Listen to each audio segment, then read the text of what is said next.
it's Jasmina. Welcome to Beyond Science 2. Wouldn't it be nice to have an unlimited supply of money? Once in a while, it crosses everyone's mind how life would be so much easier if money was readily available and in abundance. For most people, this usually leads to the result of working harder and making a better living. However, for a select few, they come to the conclusion that if the lack of money is the root of all problems, then the obvious solution is to make money. And they're not referring to simply earning it by hard labor or by running a lucrative business. They mean literally creating the money themselves. Thus was the birth of art and felonious act of counterfeiting, which has earned the notorious reputation of being one of the world's oldest professions. Counterfeiting is essentially copying an existing currency and producing an imitation of this legal tender without the authorization of the state or government that currency belongs to. The circulation of counterfeit money has an undeniable impact on the country's economy on a micro and macro scale. First of all, the value of real money is reduced because of the propagation of false ones. Second, the artificial increase in the supply of money results to a significant hike in the prices of commodities. People will soon lose confidence in the currency, which may force them to demand alternative and more complicated means of payment. The practice of producing fake currency can be traced all the way back to the time when the concept of money was first developed by early human civilizations. Before paper money was introduced, people counterfeited coins by mixing pure gold or silver with base metal. When government institutions transitioned into using paper currency, unscrupulous individuals started to produce false money and sold them wholesale for sizable profit. During the colonial period of the United States, those who counterfeited currency were perceived as a serious threat to the state, that those who were caught doing so were punished with nothing less than the death penalty. Counterfeit money was also utilized by the Great Britain during the American Revolutionary War in an attempt to weaken the American economy by reducing the value of the continental dollar at the time. Practice continued on during the American Civil War. The value of the Confederate States dollar fell when some of the members of the Union heavily produced imitations of Southern notes. To curb the widespread practice of counterfeiting at the time, the Secret Service Division of the Department of the Treasury was formed. And today, this law enforcement agency is still in the business of protecting the country's financial systems while also providing protection to and ensuring the safety of the US President, the Vice President, and their immediate families, among others. And in the past, counterfeiting was not that easy to pull off. And for those who attempted to make their own money, they had to shell out real money first to get the equipment and materials they needed in order to get started. But in recent years, printing your own money got a whole lot easier. All a curious person needs is a computer, a scanner, and a color inkjet printer to create his own wad of fresh counterfeit bills. If you scan a $20 bill and set your scanner at the highest resolution, you can then print that image by using your basic printer. Of course, printing imitation currency this way will not get you far off if you want to use the money to pay your day-to-day expenses. Finding a piece of paper with the same feel as the paper used for money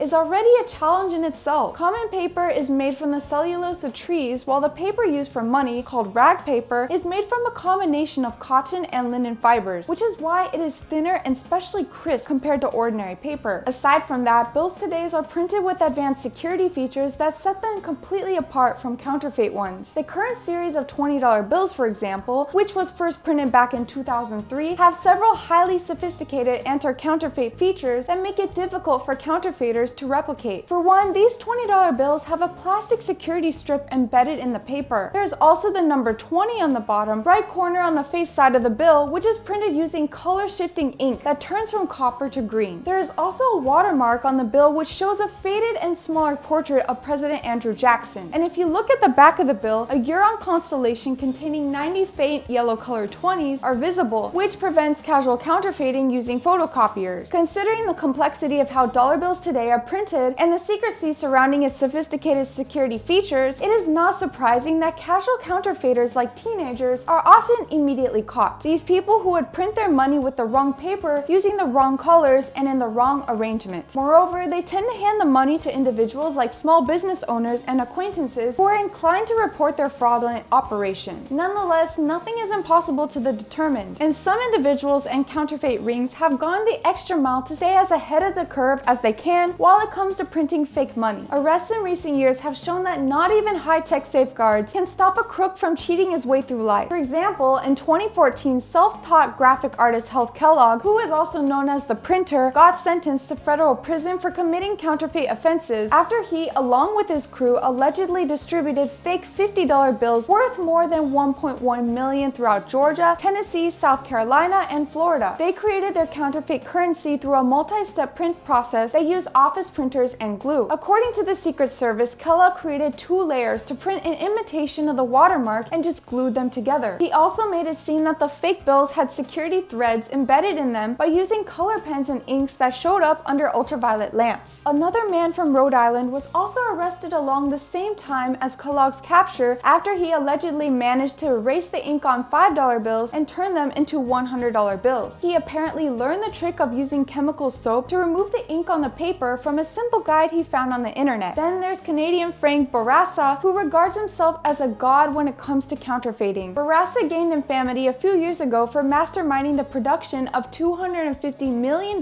worth of fake notes which were virtually undetectable to the naked eye. He managed to print bills of such remarkable quality by counteracting a paper mill in Germany to make the paper and have them printed with a watermark and the security strip using a machine he purchased in Poland. He also acquired printing equipment and software and set up a printing shop on the outer reaches of his town in Quebec. Eventually, authorities tracked Bourassa down and had him arrested for the counterfeiting practices. However, they eventually set him free after he agreed to surrender $200 million worth in counterfeit notes and pay a fine little over 1,000 Canadian dollars. As for over $50 million that he didn't return, Bourassa directs the inquiries of those who wonder of remaining money's whereabouts to his accountant. So in conclusion, while the likes of Bourassa in Canada may have somehow gotten away from counterfeiting money worth millions of dollars, it cannot be stressed enough that the same crime in the United States is a federal felony. Counterfeiters once caught, and most of them are eventually caught, can be punished with a 15-year imprisonment and can expect to have their property seized aside from being compelled to pay fines. And so, if the thought of literally making your own money crosses your mind, always remember that you can never gain something for nothing. You may be able to print your own money, and you may be able to use that money to pay some of your everyday necessities for a long while, and you might even get to sell bundles of them and get a sizable profit in return. But eventually, all of the fake money you pass on to other people will get traced back to you. And once the authorities find you, it will be difficult to escape the harsh consequences of your seemingly harmless actions. So anyways guys, thank you so much for watching this video. I'll see you next time. Bye!